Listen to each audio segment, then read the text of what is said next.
Okay, good evening, everyone. I'd like to call the Monday, April 19th, 2021 Board of Finance meeting to order. First item on the agenda is public forum. Anybody wishing to address the board in public forum at this particular moment? I don't believe I see anybody. So with that, I will continue on. Item number 2, approve minutes of our regular meeting minutes of March 15th, 2021. Do we have a motion to approve those minutes? So moved.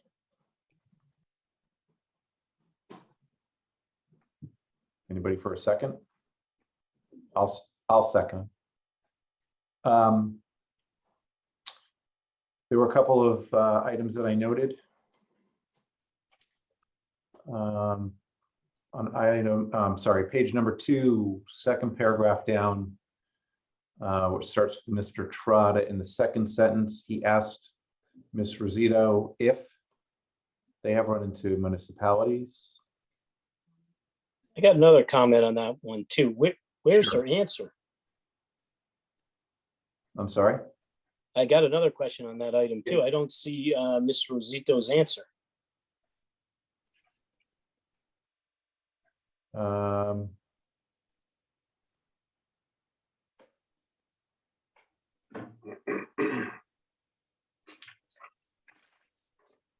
Can't say that I do either. I'm sure I have it in either the transcript or the video. I can go back and fix that. Yeah, I don't recall what it was. I wonder if can't anyone either. else did. Yeah, I'm sure okay, she yeah. answered it though. Yeah, that'd be great if you could go back. Yeah. I think she No did problem. answer it, and I think she said that she would go back to their cyber people and ask. Oh, And so I- maybe okay, so maybe she didn't answer it and she needed to get an answer to us. That's Yeah. maybe why. Okay. I think that's what she said. I think it would be good to know the answer to that. That's why we asked, right? Okay. Thank you, Jonathan, for that. I have another one, item 6. Yeah, go ahead. I had posed a question in the minutes to Mary Jane, and she said she would get it forwarded over to Lynn Landry. I had posed the question, just seeking some information on the breakout of the fee for the psychologist for youth and family services. And we got a very nice response. I don't know if you had the chance to look at it, from Lynn Landry, and I just wanted to paraphrase it, because when you compare these costs, and I'm the guiltiest one of all, you know, where did all the money go? What was it charged to? And Lynn tried to explain how these kinds of private psychiatrists or psychological counselors, whoever they might be, come by the cost. And let me paraphrase a little of what Lynn Landry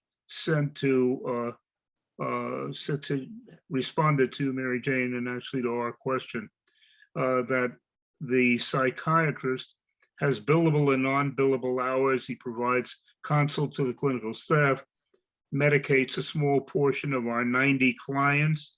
His fee cannot be justified by the number of clients he sees. It just doesn't work like that for a consulting psychiatrist. What I can say is that they brought in, we have brought in $142,000 and $126,000 over the last 3 years, and over $895,000 over the last 7. And the revenues offset her whole budget, not just the clinical piece. It's not black and white. And she's saying that she gets quite a break from the psychiatrist on these consulting services. And I wanted to send her explanation of that along to the board as a whole. Great, thank you.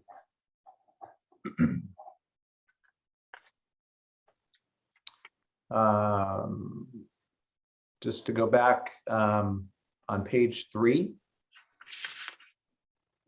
this was the motion regarding the March 2nd budget public hearing minutes. Mr. Hartman should be in favor, I believe. Just missed the next line, I guess. And I do go to these meetings. yeah, you did. I And just never show up in the minutes. And I see no reason why you would have voted against them. So, or abstained, you were there. So Yeah. on page, let me make sure I get the right, page 5. A couple paragraphs down, the one that starts off with Ms. Trudeau said this report doesn't reflect the excess cost grant. The third sentence should start with she thinks tuition will be about $200,000. At the very bottom of page 5, the word them should be removed. Next month at this time, she'll be prepared to give you the April 1st numbers. And that is all I have. Anybody else? I have some, Veronica, go ahead. right at the beginning on item number 1, it starts off with Bloom Shapiro being merged with CLA. I think we should indicate what CLA stands for, Clifton, Larson, and Allen. And then in the second paragraph, the town also received clear opinions on the federal state single audits. That was already indicated in the first paragraph. So I think that can be deleted. And I think that's all I had.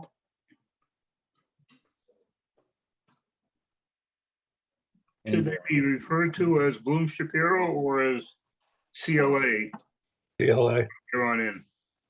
CLA is who they merged with. I just meant in that beginning paragraph, we should indicate who CLA is. I agree with you. I'm just wondering how we should be referring to the auditing firm from this point Yeah. forward. It is CLA. This CLA. CLA. Yep. Goodbye Bloom and goodbye Shapiro. Well, Ken, after what, 25 years of Bloom? Yeah, really. Yeah. Any other comments, corrections regarding the minutes? If not, I'll go ahead and call the question. All in favor? Aye. Aye. Any opposed or abstentions? Okay. Item number 3, correspondence. Number 1, Standing Building Committee minutes. Mr. DeMayo, thank you for joining us. You're welcome. Anything on standing building that anyone has? Yeah. Mr. Gamerman. The pickleball field, the report on that in item 5, what is the total budget for that pickleball court? I don't believe that we were involved in any of the we saw this pickleball proposal back in September, and it then suddenly reappeared at our meeting this past month. It appeared to have gone through the appropriate channels in the town. I do not know what the value of that pickleball court is. It said in the midst of, down toward the end of item 5, it says the funds for this project have been approved and allocated. All I was asking was, what was the funds for the creation of this pickleball court? I Ken, don't have, I'm sure Mary Jane can find those. But what you need to remember is that the pickleball courts were originally slated to go at the Adams facility, but based on some site assessment in terms of the, I think it was actually the water tables. It was decided that that was not an appropriate place to go, which was good news to some of the neighbors. And then it was decided to be moved up to Bittner. And as I recall, Mary Jane, this is being paid for out of program funds. So whatever the anticipated allocation was will be absorbed by the program funds.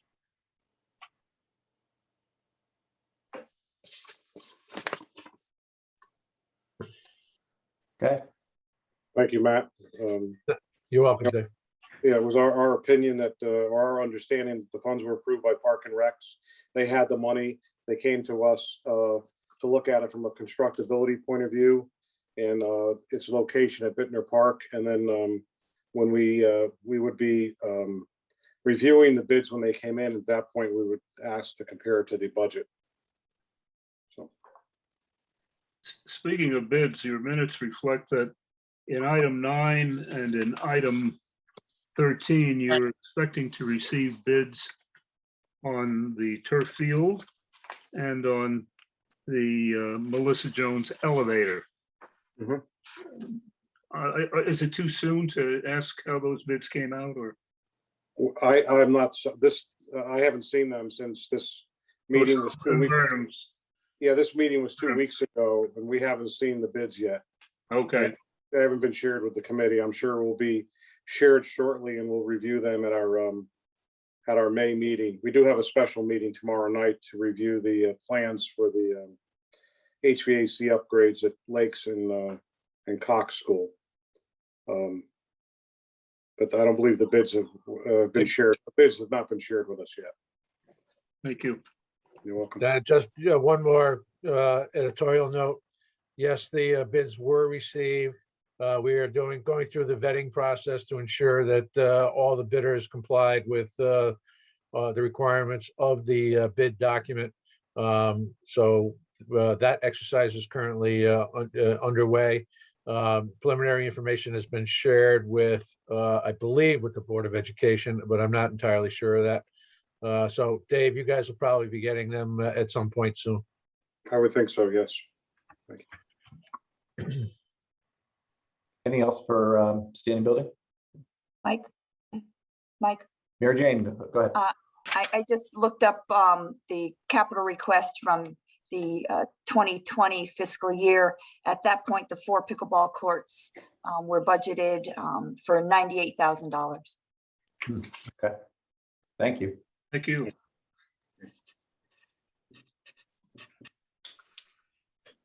Anything further? Well, I don't have anything else. Dave, you got an easy night tonight. I guess so. Okay. folks. As always, thank you for joining us and My answering pleasure. the questions Have a we good may evening. have. We'll Okay. see you Nice to see you, soon. Dave. Take care. Bye-bye. Okay, item number 2, pension committee minutes. Anything on pension committee?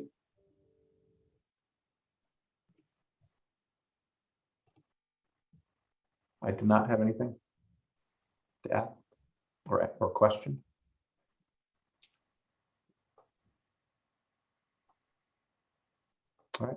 I'll just comment that it did very well. It made significant increases this month, so that's good. Yes, positive sign. Mhm. And as we know, in a blink of an eye, that can change. But for right now, it's a big thumbs up. That's a little bit of a vindication for long-held assumption that there was value in the value stocks, the small stocks. Yep.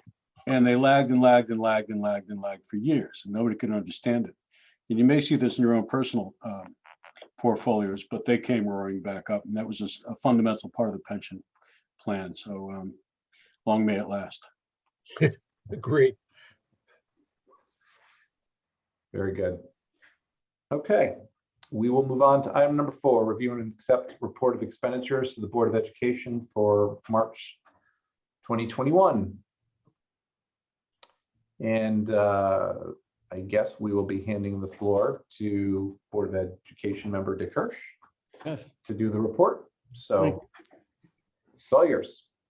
good. Well, you've got the summaries before you. For the record, the expenditures for the month of March were $4,977,874.72, 68.70% of the budget compared to a 0.5% higher last year. A couple of highlights from that page. The revenue for March was $993,830. That represents an 83% return of a request from the excess cost grant. We usually get 69%. So this was a substantially larger amount. Whether or not our next request is met with the same sort of largesse, we're not sure. But that particular number represents a much larger share this time of year on the excess cost grant. And if you look down to the tuition line, the tuition is costing us slightly less than last year and is a little bit less than we predicted for this year, which is, again, great news for the budget. There's nothing else I want to highlight on that page. So pick out a few things that are highlighted in the warrants. On page 4 of the warrants under SERMA, there's $107,000 showing up as an expense that is really nothing more than the monthly workman's compensation payment. And on page 7, there is an item under Gengris for the payment of a new vehicle. And as we normally do those things, we pay for it and then we go and we actually then finance that over 5 years. So we'll be financing that. But the payment is for a truck. On page 11, you'll note under treasurer that we made a payment of $844,000 to the town of Guilford, which is the monthly payment to the medical system. And there's nothing else that I could pick out, I think, that would look anomalous or of a large measure. So you may have some questions. On COVID relief, can you comment on what we've received so far and what we're anticipating? I could do it, but not as well as Paul could, or so. Well, I know we're going to be going over all of that as a separate line item. Yeah, happy to touch on that. Ken, if you can hold on, we're happy to touch on that when we give you our projections for the end of the year. Yeah, why don't we keep all the COVID questions and anything that has to do with the possible supplemental appropriation together, and we'll just focus on the budget items here, and then we'll have a nice discussion later on about it. Yeah, suffice it to say that all the COVID expenses and revenue coming in for COVID relief are all separately budgeted, so they're easy to track and they've been presented. So, okay, great. So the question's a good one, and there are plenty of answers. I have a more direct question on the ACEs, which you can find on page 1. I'm a bit confused. I always have been about ACEs billings and so forth, but there are 2 items for contracted services. And then there's a whole series of tuitions. And I'm just wondering what's the distinction between the contracted services, which seem to be around $60,000 to $65,000, and there are 2 invoices in there for that amount. It's $130,000. What's the difference between the payments for that service and the tuitions? How is that divided? What are we getting in bulk? What are we paying for on an individual tuition basis? So the contracted services for the behavioral services is for a contract for behaviorists and BCBAs and BAs to come into the schools and work. Instead of hiring an employee, we contract to have these people come into our schools. The tuitions are for students that we have outplaced at an ACES school. So that's their actual tuition expense for them to attend different ACES schools. And then the assistive technology is a different service for It's a specialist who works with technology to assist students primarily around communication. Students who need technology to facilitate their ability to communicate. Thank you. I have a couple of small ones. Where's the greenhouse that was repaired? 595. Yep, that specific greenhouse is connected to 595, the old science wing. The windows in there were leaking and needed to be repaired. Interesting. Okay. All right, my superpower around my house is turning off lights in empty rooms. And of course, we're all curious about solar. So it's $49,000 a month for electricity in the schools. How do we expect that to look in a year? Will things change much? Do we expect the Johnson Controls and/or solar or anything else? Or is that a number I should just get used to? Linda, I don't know if you want to tackle that or if we would need to defer to Cliff and come back with an answer. Yeah, I'd rather defer it and get you a follow-up from Cliff on that one. Great, Where thanks. you're going with electricity. And then the last one that never caught my eye before, and I'm just ignorant, I just don't know. There's a line item for legal. What typically, why are we typically engaged with legal services? We work with 3 separate law firms primarily. One works with most of our most of our labor concerns. Okay. So that would primarily be related to negotiations. This year, we needed to negotiate sidebars to all of the existing agreements because of the impact of COVID to working conditions. We work with another firm who supports special educational needs. And so every time you hear about a mitigated settlement or a settlement that goes to due process, we work with a legal firm on that side.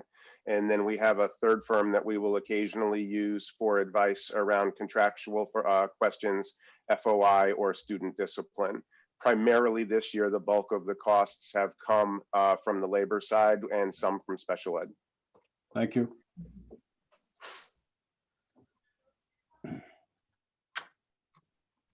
All right, there we go. I'm unmuted. I did have right above that, professional and technical services under purchase services. It's trending a lot lower. Just curious. I didn't see anything in the summary on that. It's 23 versus 73% last year.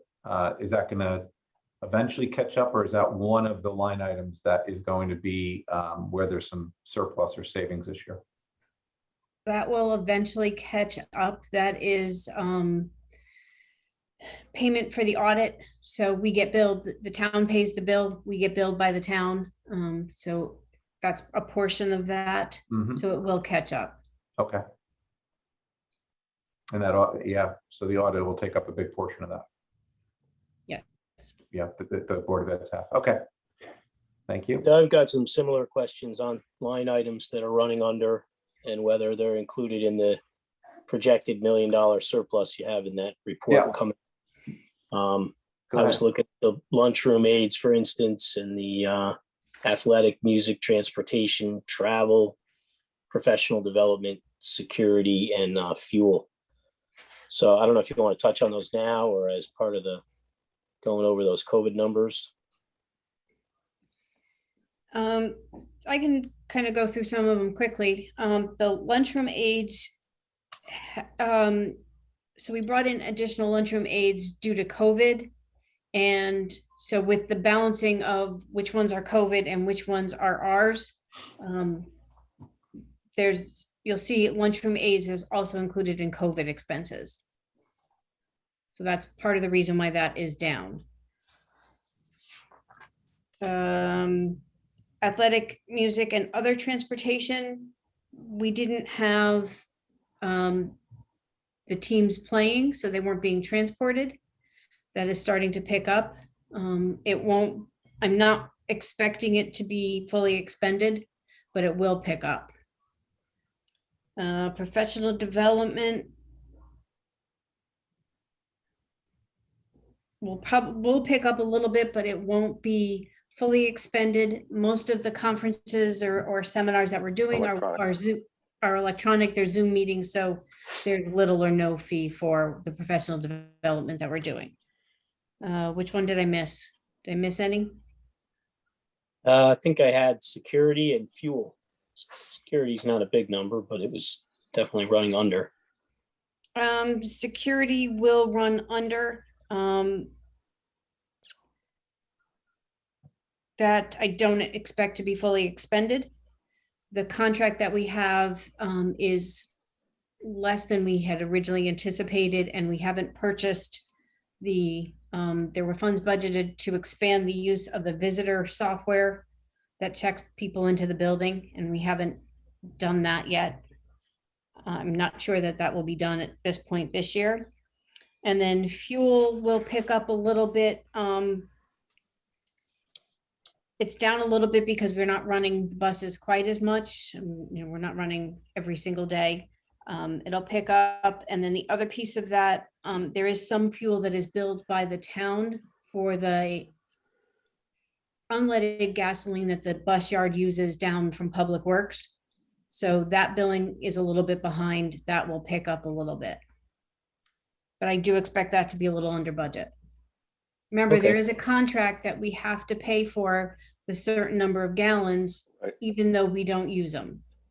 So we are tied for the diesel that we use, even if we don't use it, or the diesel we contracted for, even though we don't use it. Let me clarify. Okay.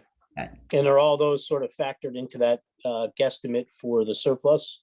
Yes. Okay. I think this came up a year ago. Is there a mechanism for us to sell back at any price, discount, or sell back anything we don't use? Not that I'm aware of. I don't know if Could we ask?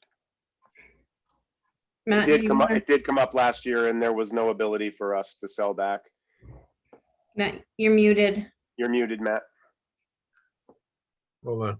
At one point, we were charged storage for the unused portion of what we had. So in the contracts were adjusted based on that because it was ridiculous. We were paying to keep it year over year, and then it was sort of a compounding problem for us because we were using the previous year's fuel against the contract that we bid out every year. So it's a tough market because Bob, you know this better. This is a futures market, right?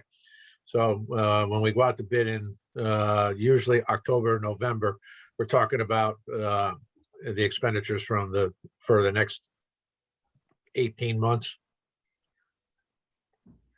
Oh, I know. They buy a contract and we buy a contract, so we can't. They're obliged as we're obliged. But Yeah, if we're sitting on top of inventory that nobody can use, I mean, it's a fungible asset. There's got to be a price for something. I don't care if we give it away to local farmers. Just I hate to think that it's not. Exactly. Now, can you clarify, is that how it works? Are we sitting on an inventory of diesel No, that we haven't used? No, we stopped paying to have them store the excess capacity. So because that was in addition to the cost of the fuel itself. So no, we no longer do that. We pay the price or contracted rate for the number of gallons, regardless. We get a guaranteed rate in exchange for a guaranteed purchase. Guaranteed volume. That's right.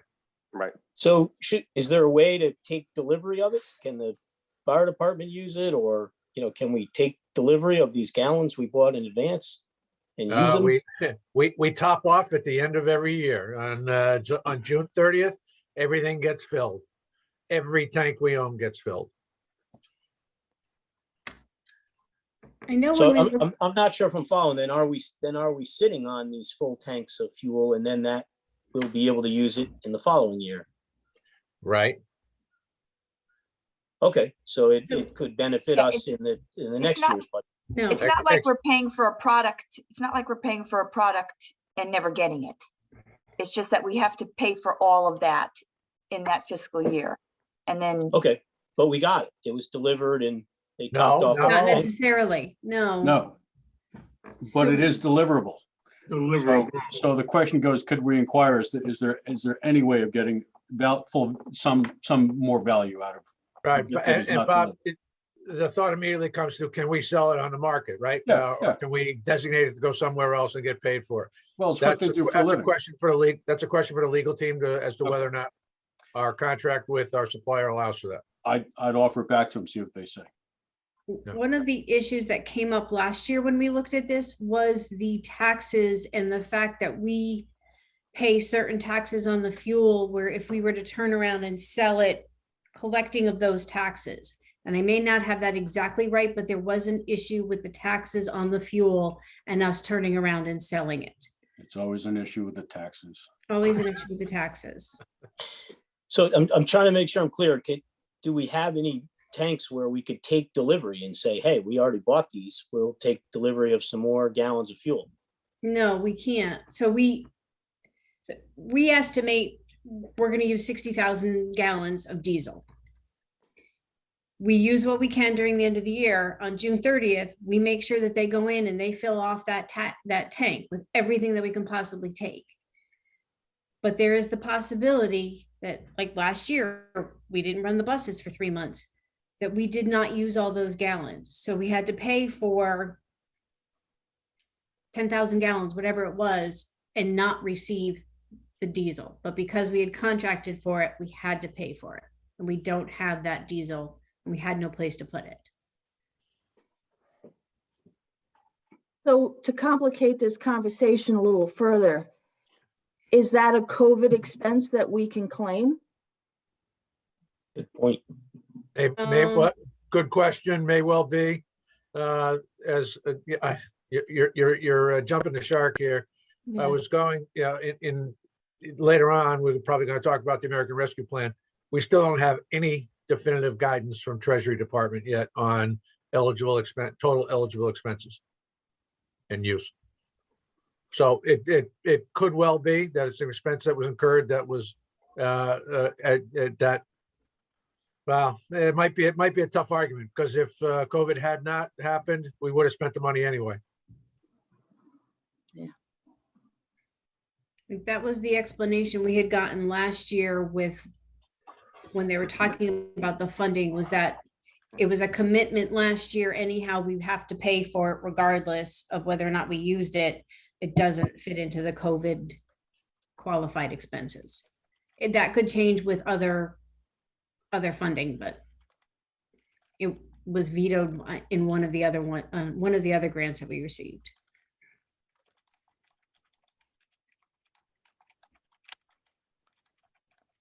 Okay. Anything further? Or, Jeff, go ahead. I noticed substitute teaching is running behind where it was at this time last year. Is that, do we have any reason why? We have not been. I mean, I don't want to jinx us. So. Well, so I think in some ways it's similar to a previous answer. Some of it has been booked to COVID expenses. We have increased what we refer to as permanent subs or daily subs across the district, where we're bringing in people every day at the building level. So that has been an increase, and that's been booked under the COVID expenses.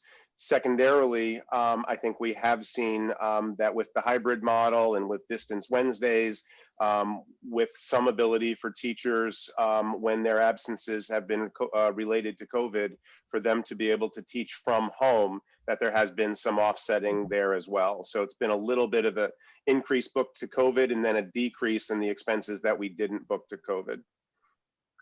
Thanks. Question regarding food services. In the operations committee, there's a report in there. I mean, it's hard to talk about these things without mentioning COVID. But in those minutes, they are talking about, and you're talking about anticipating a $6,500 grant from COVID to go to food services. Didn't we appropriate an additional $400,000 to the Board of Ed for food services? Where does all this fit? So Go ahead, Linda. we did a transfer to food services for $400,000 so that they could keep running. The $6,500 was part of the coronavirus relief grants, the CRF grant. In there was some coverage for the additional hours that were required, that we added to produce meals at the start of the school year.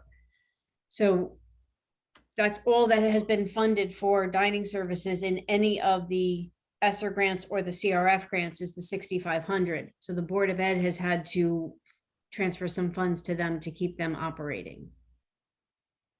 Nothing definitive has come in any of the grants about covering operating losses or the other expenses from dining services, at least to date. That's correct. Yeah, when there's a reference to the number being reduced by $5,000 on food services, is that $5,000 reduction off the 400,000? I don't have the minutes open in front of me. I'm not sure what that's referring to. I'm not sure how the minutes read. Operation Committee minutes. I don't have those either. I just don't have them those. open in front of me. We can get back to you on that, Ken. Okay.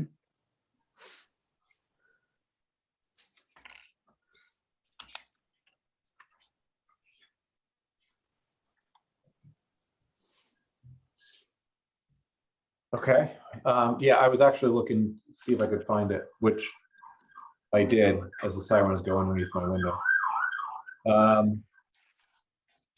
It was reported that dining services ended February with a deficit of $29,099, but she expects this number to be further reduced by $5,000 to $5,500. Ms. Trudeau noted that she also anticipates a $6,500 coronavirus grant to go to dining services. Oh, okay.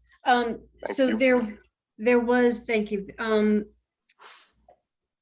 In the filing for the reimbursement, there was an error made. So we were getting an additional federal reimbursement for the number of meals of $5,500. And then there was the $6,500 that was coming from the CRF funds. So it was a correction to the amount of the reimbursement based on the number of meals we were selling, we had provided that month. Right, and again, it's important to note that all of our income this year is coming from reimbursements in meals that are distributed. We're making no money in sales as we're not selling lunches this year. Right. How has that program operated? Are you noticing more families taking advantage of it as the year progresses, or is it plateaued or declined? Linda, you want to comment on that? It has picked up. It's still low. We're still trying to encourage people to participate more. I think it's low compared to regular daily sales. We tend to do well when we end up with an extended break, because during the extended breaks, we have offered multiple day packs, and those tend to bring up the number of reimbursements that we're receiving. But we're looking forward to being able to open the kitchens, begin selling lunches. The a la carte menus do well for us. The students enjoy the a la carte opportunities they have. So we really are looking forward to an opportunity to get the kitchens up and fully running again. Okay. Anything further for the Board of Education? Okay. All right. So if not, then we'll entertain a motion to accept the report of expenditures of the Board of Education for the month of March 2021 in the amount of $4,977,874.72. So moved. Second. Okay, all in favor? Aye. Aye. Aye. Any opposed, abstentions, recusals? Thank you. Before we move on to the town, there was one thing that I had meant to do at the beginning, and I thought it would be just a little bit more efficient and made sense. And I don't know, again, when it goes to changing an agenda item, the order, I started thinking maybe it would make sense to move item 6, which is talk about the special appropriation now and then talk about the town. While, Dick is on and we've got, both the board chair and the superintendent on. Is that okay with everybody? And is it too late to do that, or do I have to do that at the beginning? No, you can do it. I could do it anytime, right? I think just want to make sure I wasn't breaking any protocol, that's all. I think the agenda is the chairman's privilege. Yeah, well, but I do think I do have to entertain a motion to change the agenda to have item number 6 move after none between 4 and 5. So So moved. moved. All right. Second. All right, all in favor? Aye. Aye, great, thank you. Thank you, Mary Jane and Matt, for allowing us to do that. I just thought it made sense to go over item number 6, which is discuss status of request by the Board of Education for a possible special appropriation regarding fiscal year 2020-2021, the budget. So we did receive a report a few hours prior to this, prior to our meeting with an update. And I noticed that I printed it. I did a double-sided, so I just looked and we didn't go over tuition at all, but I think the tuition was pretty self-explanatory. But the only thing I would note about that is the under/over on the tuition, I'm sure has been reflected in the projected surplus that we're about to talk about. So that was probably the only thing I would mention on that. It's good that it's under budget for lots of different reasons. But with that, Dr. Freeman, Dr. Balestracci, I'm not sure who's going to talk to this, but why don't you give us an update, whoever wants to discuss it.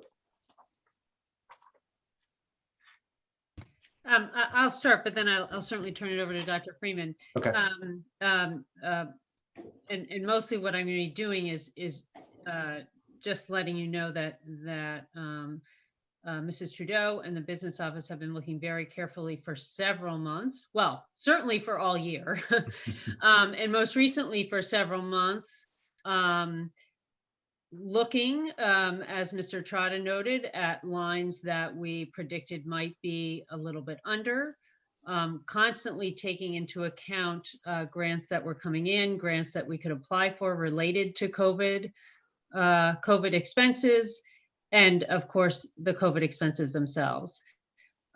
We are ready to come to you tonight with kind of a first look at what we think will be a request for an appropriation, a special appropriation to the Board of Education, as we predict that because of COVID expenses, we are not going to meet the budget requirement by June 30th.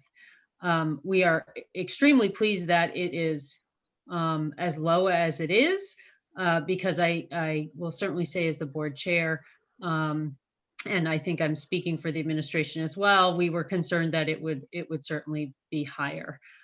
So this is again an opportunity to give you, the Board of Finance, kind of a first view of where we think we are. Our expectation is that we will then come back next month, and per my discussion with Chairman Ailes, I think also finally in June with a final number, because we, as you can imagine, still have several months to go and don't want to make a final decision at this point. But I will turn it over to Dr. Freeman for further presentation. Thank you, Dr. Balestracci. Not to repeat, but I do want to start with our appreciation to the Board of Finance. When we opened schools this year, we always knew that we had your support to make decisions that were going to be in the best interest of the students. We always knew that we had your support to do what was necessary to make sure that our schools were going to be safe and healthy. And we were making those decisions, and we were beginning to run up our shortfall well before we knew what the offsetting grants were going to be. And so we were doing what was right for the students, and we were working on watching the grants as they came in, and they came in first through the CARES Act, and then through ESSER 1, and then through ESSER 2. And so we really are pleased to be where we are today. Again, we do want to note, this is our first projection. We know that projections will move between now and the end of the year. But again, knowing that we had your support and following the way the grants have rolled out this year, we end up being really pleased being able to give you this projection here this evening. And we know that we've got a few more months to continue tracking.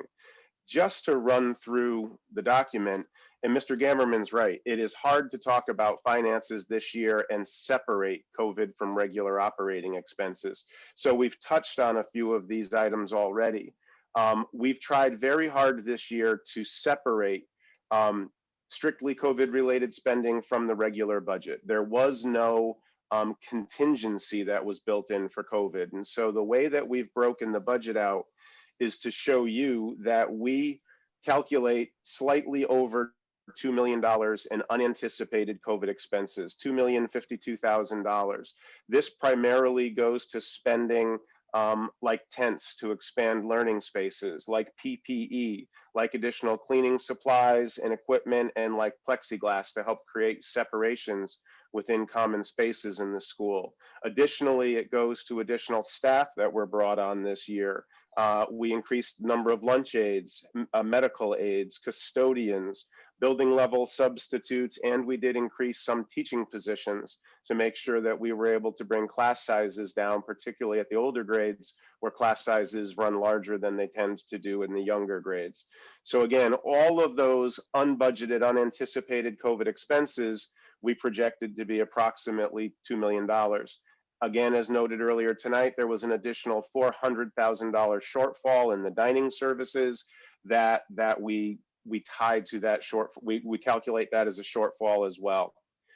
If you looked at the regular budget, the monies that we had budgeted absent COVID, we are running approximately a $1 million surplus if you back out the COVID expenses. That came in areas, again, as we touched on tonight, reduced transportation, reduced travel. That's travel both for staff going out and for professional developers coming in. A lot of what we've done this year has been through Zoom.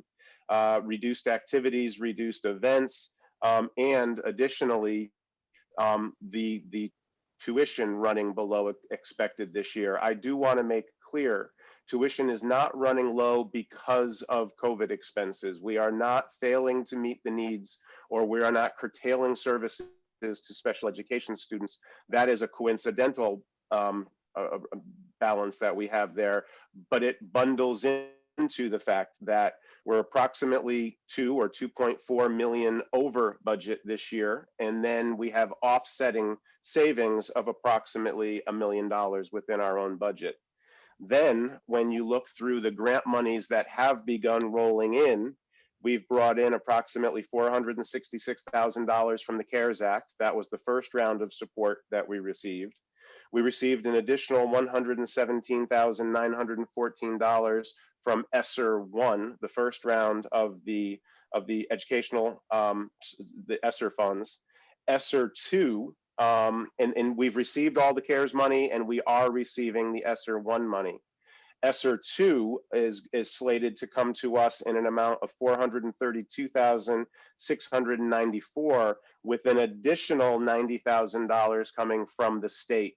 The ESSER 2 funds come directly to the districts, and then there is a state set aside, and the state is issuing some of their state level set aside to districts. Our share of that is an additional $90,000. So what that all bundles into is that we have received, or are receiving, or anticipate receiving a total grant relief this year of approximately $1.1 million. So that at this moment, if we thought we were closing the books tonight, we would be projecting a shortfall of $305,362. And we know, or nobody in the school district can remember the last time that the schools have had to come for the town for a special appropriation. We have really prided ourselves on meeting our expenses and living within our budgets. Again, this year, we knew that we had your support in doing what was right and what was going to be safe and healthy for our students. And the fact is, at only being $305,000 over budget, we feel really, really good about that. We feel that we met the challenge of this year. And I know we're not supposed to do this, but we will remind you that last year we were able to turn back $335,000 of expenses that were unexpended.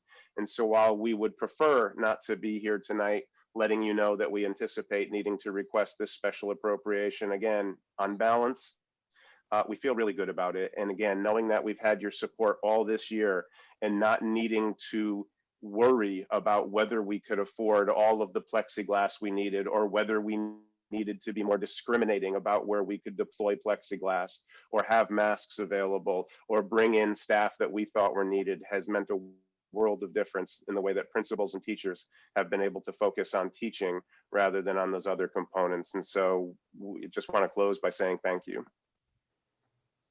Well, I will thank you for this report. I don't want to repeat what's been already said. I do want to echo, though, when we were going into this, fiscal year, and we were at this point last year, in a lot of ways, the projected expenses did come out to be an amount that I wouldn't say projected, but we were anticipating could be pretty high. When you look at COVID expenses estimated at just over $2 million, and thinking about what the expenses could be, the Board of Education, all of us, and talking about it, weren't far off thinking there were going to be maybe a couple $1 million worth of expenses. We also knew there'd be some savings. Did we anticipate there'd be $1 million worth of savings? I don't know if the Board of Education did. I was hoping. When I look at this, but then looking at dining services and then not realizing how much the federal government and state was going to be able to provide in assistance. So when it all comes down to about $300,000, yeah, I think it's a big sigh of relief that we have. And kudos to the entire administration, the Board of Education, for what they've done to keep everything. Listen, I can't even imagine the last year going through all this. We'll probably repeat it a couple more times. I'm not going to beat the proverbial dead horse on this, but the hours and hours and days and weeks and a full year of the work that all of you have done to keep it at this, on a Board of Finance level. We're looking at the finances. But the number one thing is the children, of course. So the fact that you were able to keep it to this is pretty astounding, with a lot of assistance and maybe a little bit of luck along the way, right? And we also knew going into this year, and I think that was the one thing that we thought of last year, is that we did have an unassigned fund balance that was healthy, that we didn't want to touch, that we didn't want to go into. We did go into it a little bit. Don't get me wrong, we did it, and we plan on doing it again this year by a smaller margin. But that's why we didn't want to go there, because God forbid we didn't get $1.1 million worth of money, and we were looking at a $1.4 million shortfall. That's what we could have been into. That's where the number could have been. And we did get assistance, and we did get very fortunate. And, there's a lot of people to thank behind that. As much as we may not want to necessarily thank the federal government all the time, or the state government, this is one of those opportunities that it did help us. So again, kudos to you, and thank you for this update. I know it's a preliminary, and we knew it was coming. And I simply, when this agenda was coming out, I wanted to make sure that we isolated it, and we continue to do so as a separate line item, just to make sure it's transparent to the public that this is something that was needed, but in a good way. We're not touching as much as we thought, and it was because of the work that you've all done. With that, I will stop if anybody else on the board has any comments. Again, this is a discussion. There is no anticipation that we would be voting tonight. This is just a discussion, and then over the next couple of months it'll be refined. Matt, I did see that you had your finger Thank up, you. so go ahead, Matt. Thank you, Mr. Chairman. I think it's premature to even start to talk about the need to have to go to unallocated fund balance. One thing that was not mentioned, and Dr. Freeman, I apologize, but the American Rescue Plan money, I don't think was part of your current of the analysis you just laid out. And the American Rescue Plan does include an allocation for the schools. So I think there's a larger discussion needs to be had. The anticipated allocation under the American Rescue Plan Could that absorb some of that $300,000 shortfall? Knowing fully well that allocation for the under American Rescue Plan is designed to be a multi-year to cover current plus the next year. So I think there's a larger framework that this discussion has to take place in, because I think your number right now is 900,000, if I'm not mistaken. And then there is still as yet to be determined allocation from the state out of the American Rescue Plan and how much they might allocate to educational sources as well. So before anyone jumps to the conclusion that we will need to touch unassigned, unallocated fund balance, we're not anywhere near that level of understanding at this point. The chairman is absolutely correct. This is why we have a fund balance as healthy as we do to withstand these kind of challenges. But I want to go back to the question I posed a minute ago. What's going to happen over the next couple of years? So we need to understand the Board of Education's assumptions relative to shortfalls over the next budget cycle, and I think it's half of the following one that the American Rescue Plan covers. Because I dare say that we're probably not going to see another major federal allocation of money anywhere near what we saw this time, let alone anything at all. Based on what we're seeing with the economy and what's happening with the containment of the virus. I may be completely wrong about that, but again, just let's not immediately assume that you guys are going to be making a decision in May or June about allocating funds. You may do that on a temporary basis to balance budgets, but clearly there's another source of funding that comes into play. Yeah. We don't know. We didn't report at all on the American Rescue Plan. We're not even sure what it's being called. In some meetings, it's being called ESSER 3. In other meetings, it's the American Rescue Plan. All of the funds that we reported on tonight, we have either received, begun receiving, or have submitted the application and have a solid number and can anticipate receipt of those funds. We don't have a finalized number, and the State Department of Education is finalizing guidance. There is discussion at the state level about the additional ESSER 3 or American Rescue Plan dollars needing to be targeted towards, and I don't even like these terms, but needing to be targeted towards remediation or the mitigation of learning loss. And so everything that we've reported on tonight is definite or at least assumed with specific dollar amounts and is applicable to backwards looking expenses. The new expenses coming forward will continue to update you month to month, as Mr. Hoey noted, as we learn more. If I could just add something, Jonathan, I know you wanted to say something just real quick while we're on the subject. Mr. Hoey, thank you for that that point. That's a very good point. Do we have any idea, or do you know when the criteria may be set regarding the funding that the American Rescue Act and We were told over a month ago. I think I mentioned this to you the last time we all sat together to talk about this, that we had anticipated that guidance coming out within 2 or 3 weeks, because the states ostensibly only had 60 days from the allocation from Treasury to distribute the money directly to the towns and boards of education, both, well, obviously all in one, but the money that was specifically earmarked for the Board of Education in the town needed to be distributed. And that's all federal guidelines. And they have not, the Treasury has not actually come out with their guidance yet. Everybody's waiting, everybody's asking for the same thing. Okay. I'm still going to meetings on the ESSER 2 guidelines. The ESSER 2 application was due from all 169 districts today, and today they extended the deadline because a number of districts had not submitted their applications yet. So we're still receiving guidance on how to fill out the paperwork and make a request for the ESSER 2 dollars. We've had little guidance on the ESSER 3 or American Rescue Plan other than that real broad description that I just shared. Thank you for getting your homework in on time. Dr. Freeman, a quick question. And again, I don't know the answer to this, which is why I'm asking you. But based on what I've heard on the American Rescue Plan, at least for the municipal side, the state cannot, it's not the state determination as to how you spend that money. That it is all federal guidelines relative to spending it. The state just, this is a straight pass through. So I don't know if you're hearing something similar or different relative to the education aid that's part of the American Rescue Plan.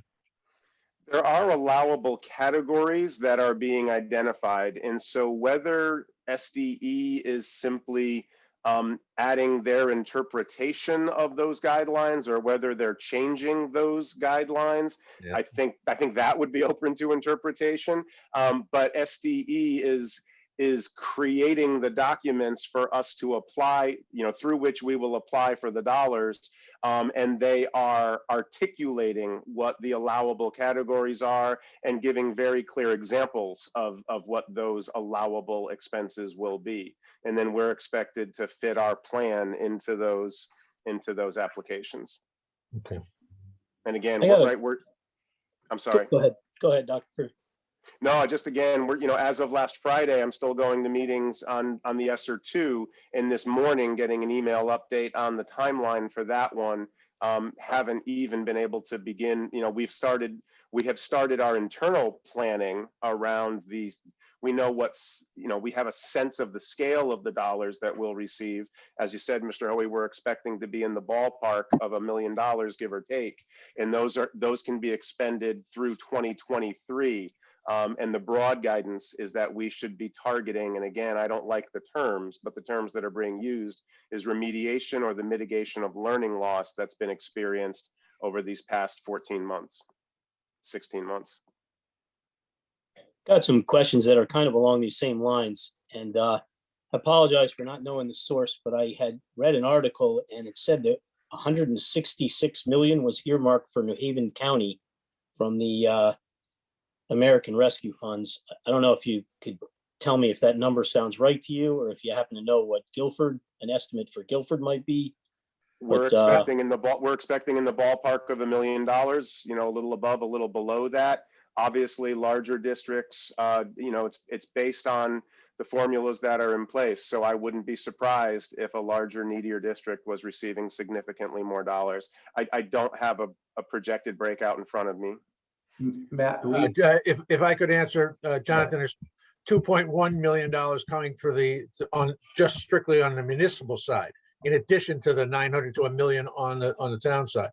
Then there is a third, there's a third bucket of money, and that is based on distribution to counties. Now, as I think everyone in this call knows, we don't have the county form of government, but they are going to be using a per capita basis. So if it said the New Haven County region, that is probably the money that has already been identified that is going directly to the priority school districts and the non-priority school districts. And make no mistake about it, the priority districts or communities rather, and you can all guess who they are, right? Waterbury, Bridgeport, Hartford, Norwich, a bunch of these things. There's 11, I think, statewide. They are getting a substantially greater portion of the funding than the communities that have less need. So I'm not sure what your reference is. Was it a total share just for education, just for municipalities, or a combination of the two? Because no one has yet identified that third tranche of money, which is county-based, which is, as I said, is supposed to be a pro rata by population. So we have not even, no one has told us how much that's going to be. So Guilford, a possible 2.1 million total, or did you say 2.1 plus another approximately 1 million? 2.1 plus what the Board of Education is getting, plus that unknown piece, based on the county, or in Connecticut's case, the per capita rate. Okay, so possible 3 million plus. Absolutely, John. Wow. Okay, that's fantastic. That's a lot of money. I also, I think it was the same article. They said that the benefits could be applied to 2020, 2021, 2022, and possibly the first couple months of 2023. Does that sound possibly right? Okay. That's right. Jonathan, the money has to be expended no later than, I think, December 31st of 2022. Okay. And then I guess the other question was just hearing something that Dr. Freeman had noted. Is ESSER 3 some kind of overlap with the American funds, or is it separate? Right now, people are making up names for this. So whether you're referring to it as the American Rescue Plan or you're referring to it as ESSER 3, it is the newest bill that passed that has yet to be distributed to the states or municipalities or schools. Okay, and that was sort of my question. For the ESSER 1 that was kind of listed on your estimates here, have we received that one? That's the 117,000? Is that kind of in the bank? We have been approved. We have begun receiving it and anticipate receiving all of it before the end of the school year. So it might be more that the CARES money is in the bank, the ESSER 1 money is in the mail, and we are confident that we will receive the ESSER 2 money, but it hasn't started delivery yet. Which was my next question. Is the ESSER 2 money, do we feel that we have a high probability of receiving that? Yes, yeah. Our application is done and is in, and I'm confident that even if there were a problem with the application, we would receive guidance and requested edits. We would not lose any of those money. There's any of those monies. All right. So a lot of help is on the way. I guess the next question would be regarding the American Rescue Funds. How about the timing? Do you think we're going to see that money while we close out our fiscal year in July? We didn't make it part of our report tonight because I am in no way confident that we'll receive it before July 1.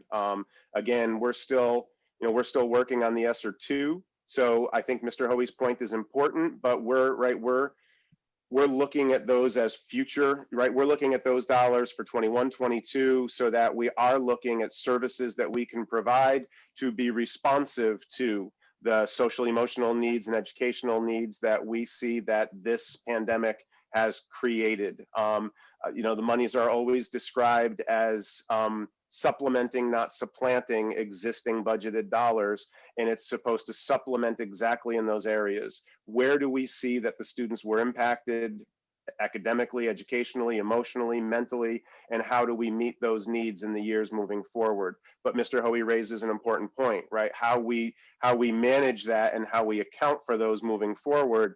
I just didn't include them tonight because we haven't applied for them. We don't have a firm dollar amount yet. And if I may add, just to echo what Dr. Freeman said before, we also need to be clear on what they can be spent on. And until we know that, it doesn't mean that they could automatically be spent on the difference between what we spent and what we need for the closure of this year.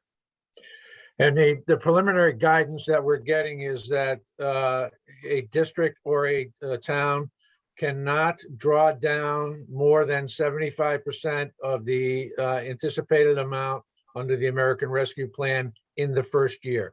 They are clearly, it's clearly designed that they understand this could be a multi-year problem and it's a multi-year funding source so that communities don't take all the money at once and spend it all down and then be left in a precarious position in the subsequent budgetary years. So there is a cap on what you can draw down on in the first year.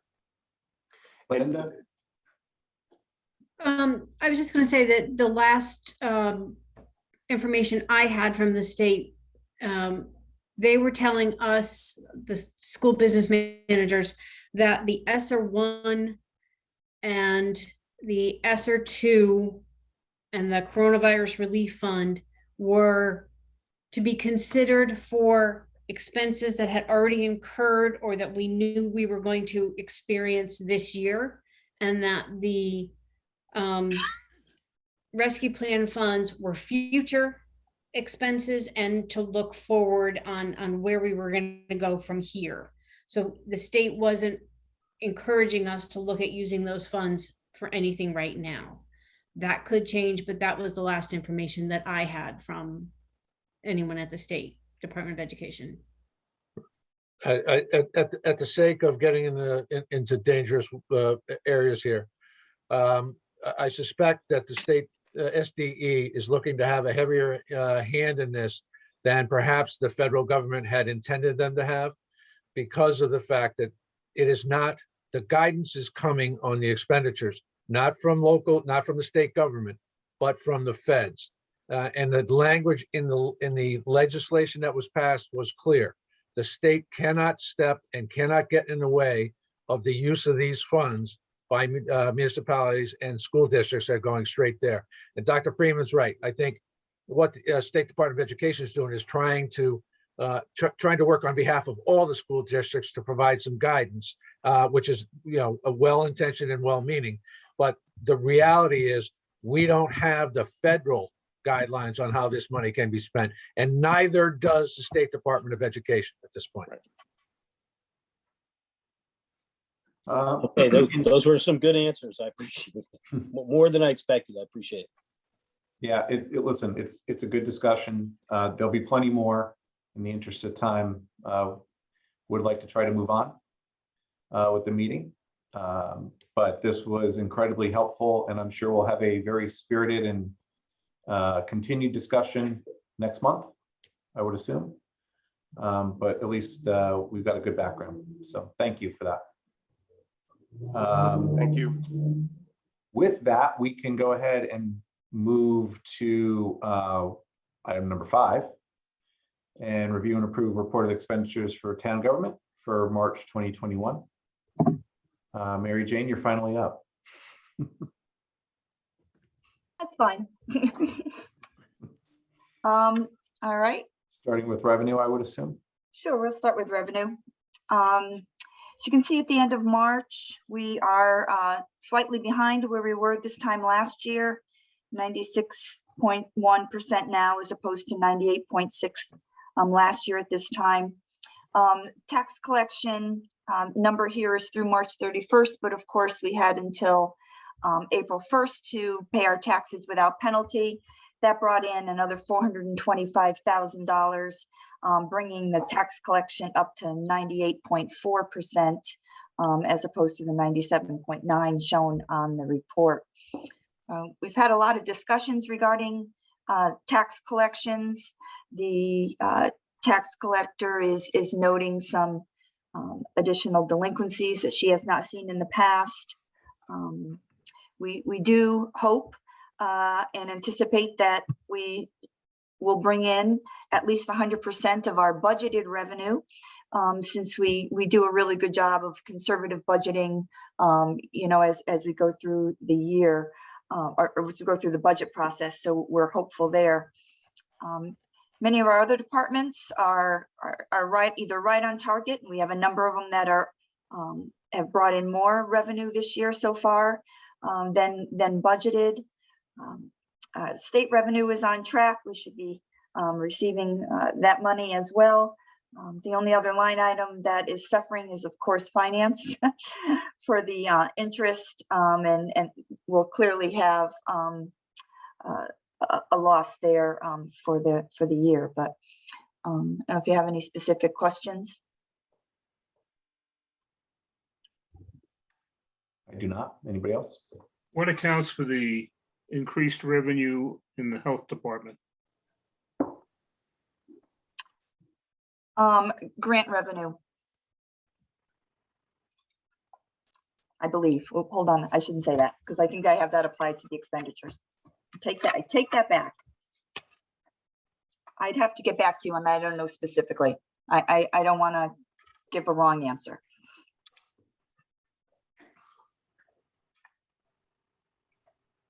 And you I'll just make a quick comment. I'm just kind of happy to see the golf course looks like it's going to make its projected revenue. I go over. Yeah. Well, it clearly will go over. We've been in that position since last October. Now, obviously, there's a COVID factor involved there. There are a lot of people who are working from home who have time to slide off and get 9 holes in, apparently. But we're as I said, we're hoping that that continues post-COVID. They opened up April 2nd. Last year they opened up late, and this year they opened on time April 2nd. So they're taking they've got a running jump at this. Yeah. And they have a whole new system up there. We've integrated them through the RecTrack system. that started with the recreation department. That program is being used by a number of our departments now. So they're running all their revenue, doing all of their tea times through it. It's been a huge learning curve, but I understand it's actually working pretty well. So hopefully that will help as we move forward too. Anything else on revenue? Okay. We will move on to expenses. On the expense side, pretty much most of the departments are in line at this point. We're just slightly higher than where we were last year at this time, 74.8% as opposed to 73.5 last year. I will note that the insurance line is currently showing over budget. That is because we would anticipate the reimbursements from the waste transfer station and the library at the end of the year. So by year end, that number will be whole. The health department, here's what I wanted to talk about. Grants, they are showing 94% expended at this time. We have a number of grants through the health department which are covering part-time and contracted salaries due to COVID. As those monies come in, they will offset those expenditures. And by the end of the year, that will be down to a normal level as well. Excellent. Oh, and if there's no more questions on the expenditures, I meant to say the very first thing before I started, during the minutes you spoke about Vanessa asking for comment from her on the cyberspace policy, and I just wanted to be sure. I did forward an email to everybody on March 31st. I wanted to make sure everybody received that. So, Can I ask what's happening with the legal line? You might have gone over it, but I might have missed that. The legal line looks like it's running kind of below. Yeah, we had a change in how we're managing our legal line. Our in-house counsel retired, and we are now managing that with our town council. He has our office hours in town hall, and so we have significant savings in those particular line items. And not only that, we have some legal money that our labor line, we haven't used that money as well, but it's mainly due to a change in personnel. I remember the discussion about the 21 budget, so it's just earlier than I thought. I don't know if I noted that, but that's a savings that we're incurring already. Absolutely, yes. She retired, I don't know how long ago. I forget how long September. ago. So I was going to say September. So okay, thanks for clarifying. September. She probably wasn't off the books until October, though. You're right, Mary Jane. Yeah. Okay. Anything else on expenditures? We have capital fund reports, warrants, and medical that are left that we typically discuss. On the capital fund, we've got two line items that talk about the capital fund. Well, actually focus on the capital fund 21604 1921, the second one that we have in our board pack. That's the schools side. Do we have anything that we want to discuss on the town side capital fund? Can we try and put it on fewer pages? You want to type even smaller? I can do that. Wait till next month. Wait a second. I've got a magnifying glass here. Yeah. You got one too? You reminded me of my age. I got as few columns as I can on there. I got a column for every fiscal year. I could give you all of them. I bet you could. I took a look at the town. I didn't really have anything for the town capital projects. And the schools, I think we're gonna, if anybody wants to talk about it now, or we just wait to address it in the line item when we do the transfers. All right. That's good. Anything on warrants? Mr. Gammerman. I know you got something. I got something. Anybody else while Ken looks? Well, how's it's digitization, they're scanning this co-file, $9,000 of the land records of the town. Is that, are they digitizing records? Is that what that is? Yes. Oh, sorry, page 4. Of the regular warrants? Okay. Hold on. Yeah, I'm sorry. Am I in the wrong one? No, I just need to know where you're looking, that's all. Page 4 of, it's an outfit in Dallas, land records, town clerk. Oh, yeah, that's her ongoing Planning process project. that she does. Mhm. Okay.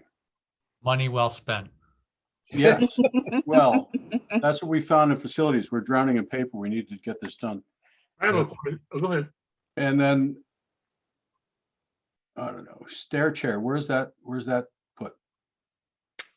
Page 7, $21,000.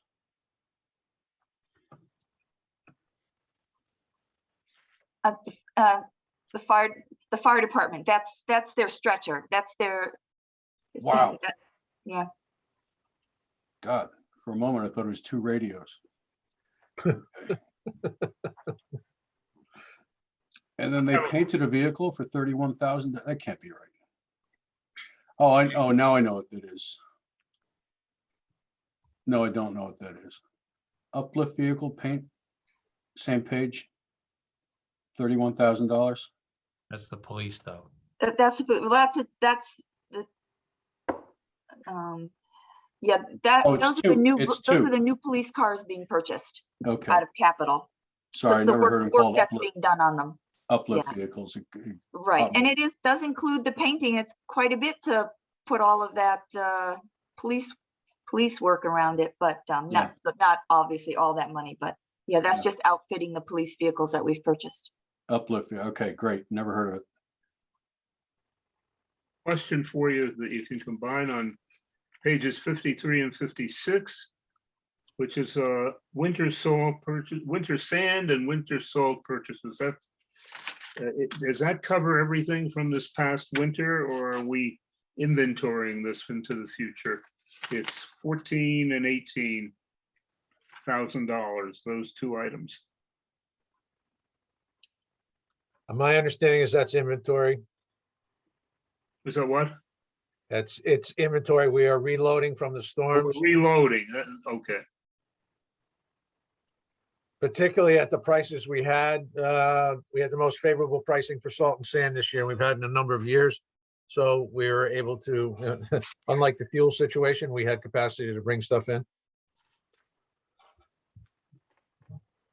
Okay. Anything else, Ken? I had just another general question on tree removal. I noticed we were running a little high on that. Have we pretty well covered all of our expenses on that? Do we anticipate more in that category for natural resources? Yes, we do. There is a requisition coming out right now that from Kevin McGee on several trees that are in the right of way that have to come down. They're not always all storm damage. A significant number of these are ones that are identified as dead or diseased that fall in the right of way, that make it the town's responsibility to remove them. In fact, I talked to a homeowner about it just last week who was wondering why, when this tree had been tagged 6 months ago, why it hadn't been removed yet. And the answer to that from Kevin McGee is because he knew that there were potentially some other trees in the same area, and that there is some economies of scale to be had by bringing a contractor in to do multiple trees in the same area. So, and it obviously depends on the severity and the threat level of each of these disease or dead trees. So I think, as you may recall, you may not be as familiar with it as some of the members of the Board of Selectmen and Mary Jane are, but every year Kevin comes in and asks for 120 or 130 or $140,000, and we continue to cut him back. And he needs to prioritize based on what we wind up giving them. So there's, we're going to get over in that category because it's presently 82,000. How much is encumbered? 10,000, I think. All right. So we'll whittle down that encumbrance before we cut into the balance of that 18% that's available. Knowing that we basically have 2.5 months left into the fiscal year, we're probably going to be okay. Thank you. Anything else on warrants? Head to medical. We see the numbers. We're at 33% on ISL.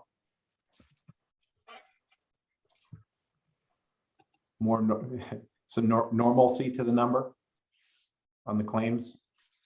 I say that meaning that's pretty much the number, around the number we've been budgeting. But the total claims are the ISL is growing. So anything else on medical to share? All right. Anything else at all for the town? Before I entertain the motion to approve the report of expenditures of the town for the month of March 2021 in the amount of $2,482,758. So moved. Second. Okay, all in favor? Aye. Opposed, abstentions, recusals. Okay. And now we go to item number 7.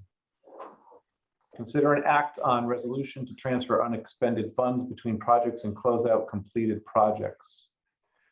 It probably would be best, we all read the document that's attached here. Ultimately, we're taking unexpended monies from appropriated bond authorizations on 3 of them and moving it into another one, which all that detail is in. And when I do eventually read the motion, it'll be clear what the numbers are and what the bonds are and the authorizations. But Mary Jane, it's my understanding that you had the Board of Selectmen met this morning, and they also they got a kind of a debriefing description on this, and I'm sure we may need it as well. So yeah, I'd rather just explain it.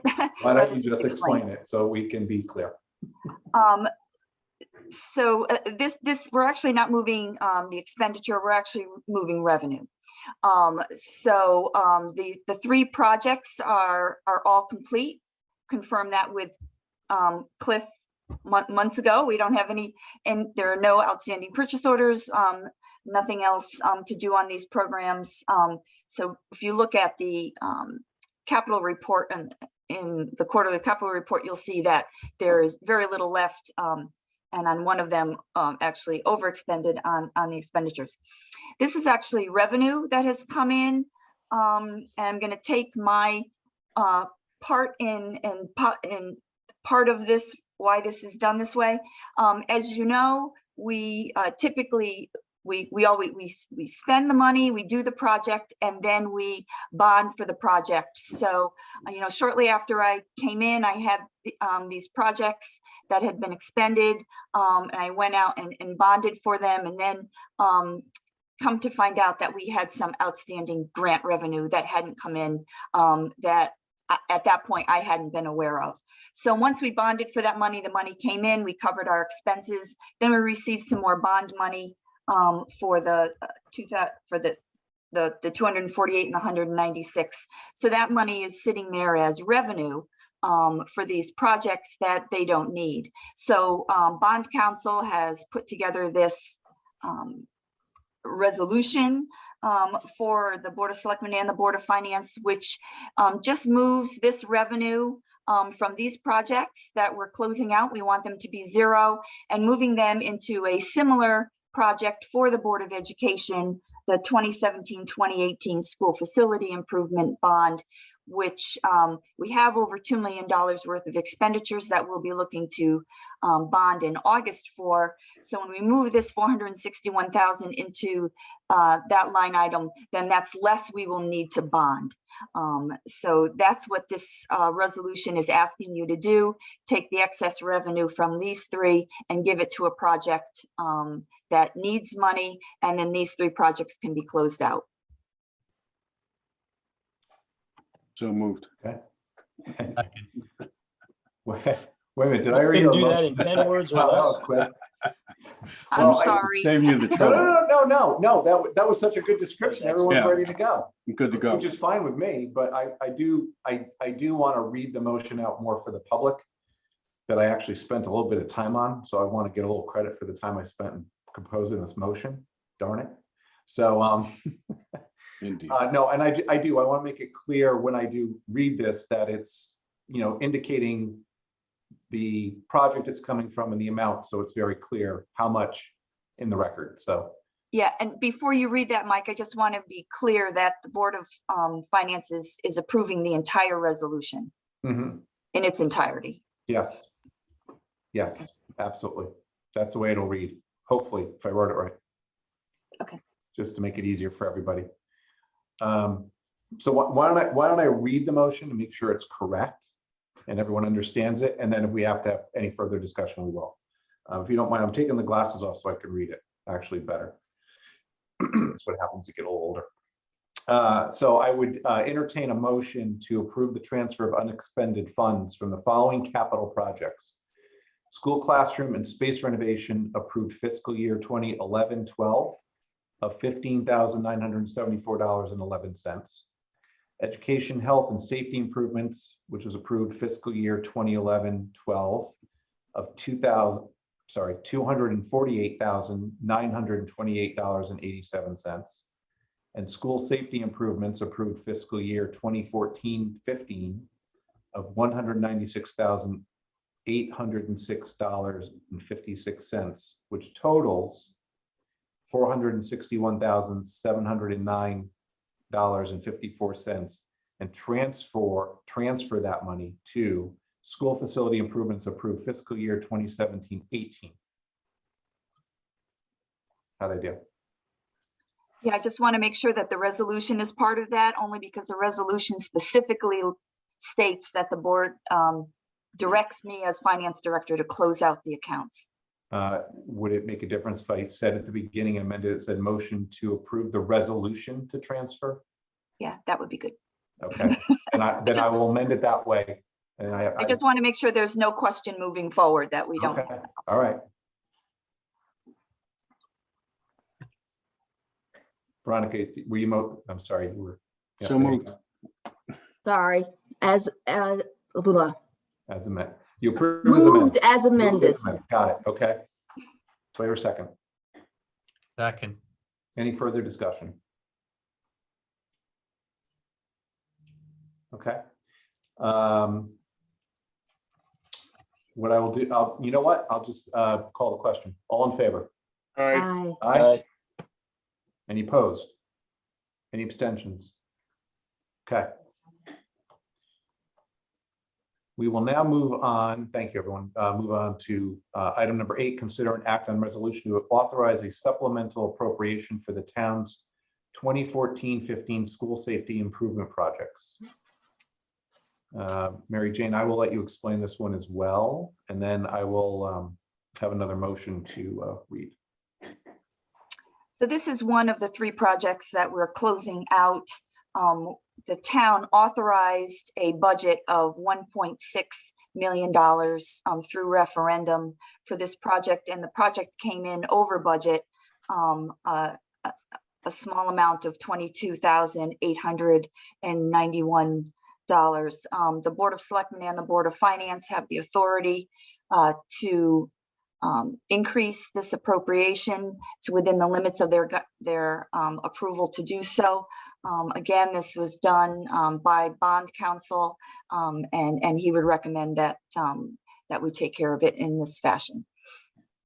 So the point on the limit is that the amount that is being requested, that is that we would be approving is less than the threshold limit of which we would have to go back to the public for some sort of approval. Right, since it's a small amount, less than 1% of our town budget, the difference, the example I gave to the Board of Selectmen this morning is the Mulberry Point Water Project. That one, we came in and we authorized an initial amount through referendum.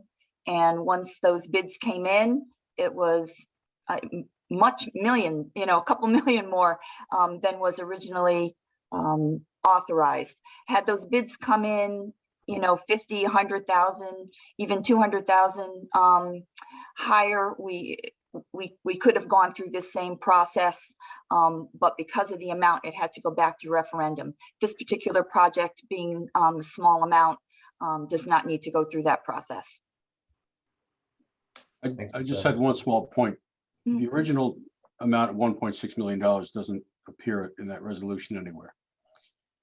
We can either add it from $1.6 million on the end, or if that's makes people think it might be the whole amount all over again, you could put it in the first paragraph and mention that there was an original approval of 1.6 back in 14-15.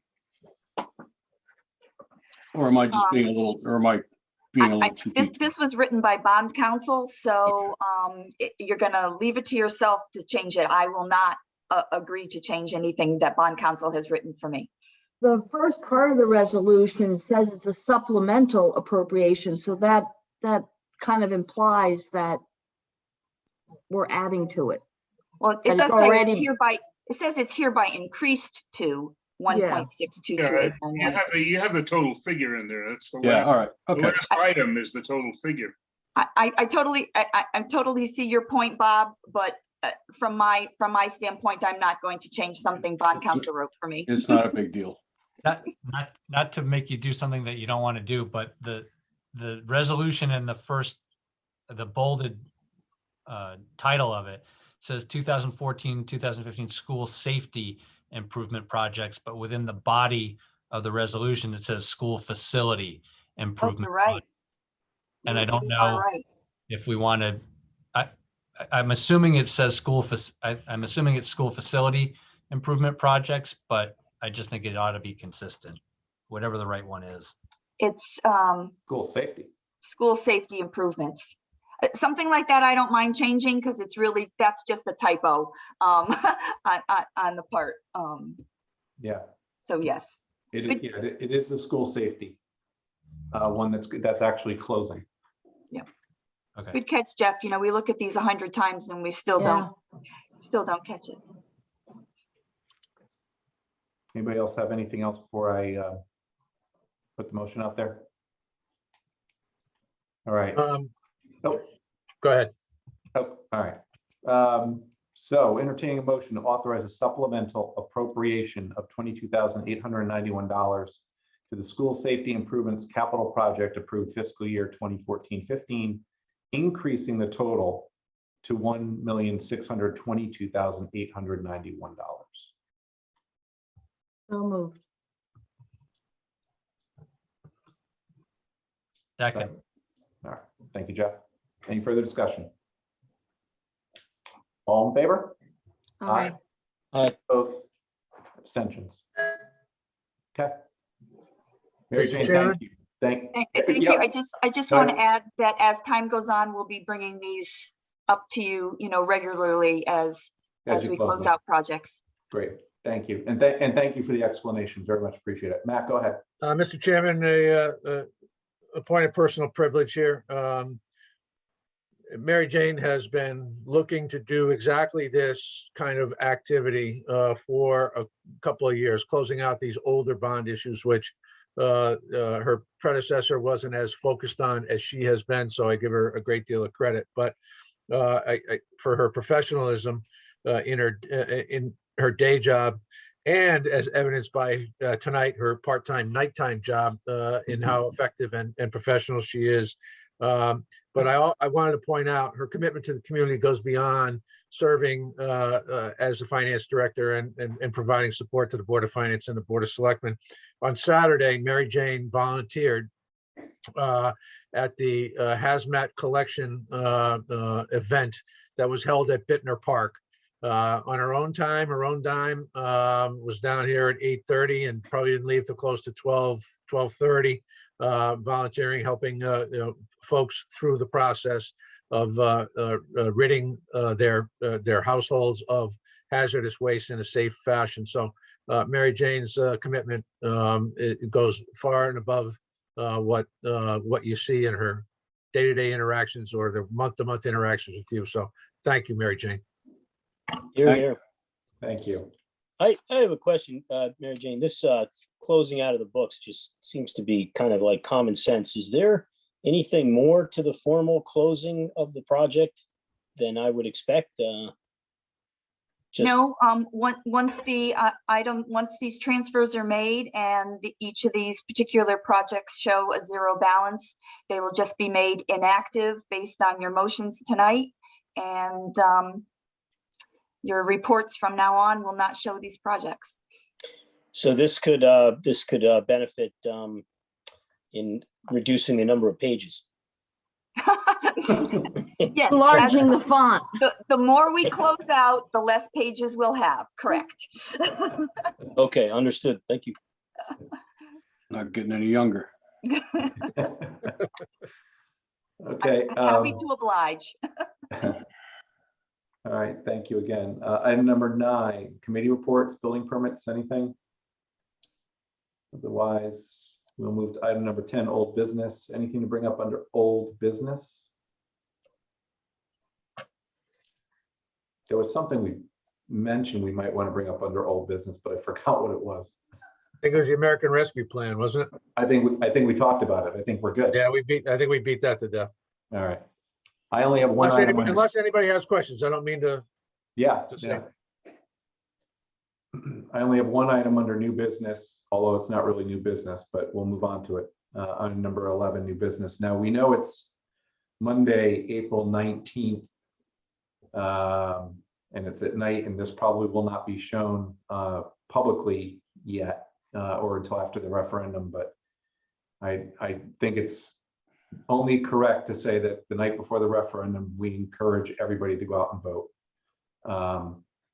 It's very important. Obviously, we say that every year, but this year it's obviously even more important when we had the challenges we did last year, and now everyone can go out and they can exercise that right to vote on the budget, which, as we also always say, that's probably the one vote you make that has the most impact and most effect on your life. So I know this will probably be aired after, but at least it's been said on behalf of the Board of Finance. I know we all believe that. So is there anything else under new business? Anything else to add? We'll go to item number 12. Oh, whoa. We gotta go number 12, public forum. Oh. Nice try though, but we'll save that. We'll save it for. Mr. Chairman? Yeah, go ahead. I just recall there was another issue of old business that I thought might have been talked about before the meeting officially started, and that was going back to in-person meetings. Oh, yeah. Yes, that was it. Yes. Yes, let's do that. Let's do that. The only reason I was going to even bring it, I wasn't going to bring it up tonight, but you had mentioned that the Board of Selectmen actually had a discussion on in-person meetings again at some point. We did, and based on the current guidance, which the executive order requires that if we go back to in-person meetings, that the public is able to participate. The challenge there is how do you effectively, well, it might not be such a big challenge with our regular monthly meetings where we very rarely have members of the public in attendance. So we could probably social distance within the meetings. The Board of Selectmen might have a different challenge. We have more than the board sitting at our table and 3 or 4 people in the room, including a camera person, hopefully. we might have to make alternative accommodations and turn people away or do some kind of pre-registration. So that's the challenge with the way it is currently constituted in terms of hybrid meetings. The Board of Selectmen this morning, we had a robust discussion that we were contemplating going back to in-person meetings for the board with taking our chances on public not showing up, utilizing the various staff members via Zoom so they don't have to be in the room, so that if a couple people showed up, they would be able to sit in the room. But let's say 7 people showed up. How do you then effectively conduct a meeting? Do you have to wait for that person to go back home and log in via Zoom to start to conduct the meeting?